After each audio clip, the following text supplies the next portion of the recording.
Well, hello there, and welcome to this week's Just the Tip. So today I want to talk about decluttering your workspace.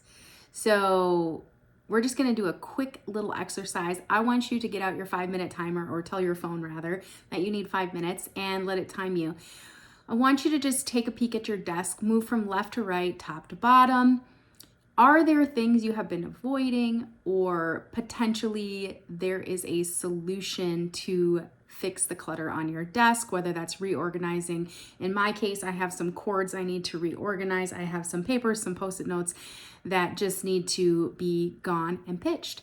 So here is your reminder this week. Your workspace is extremely important. It's important for your headspace. It's important for your productivity and just your general sense of happiness. So take that 5 minutes. Let's do a quick workspace clear out and let me know how it goes for you. And I'll see you next week for another Just the Tip.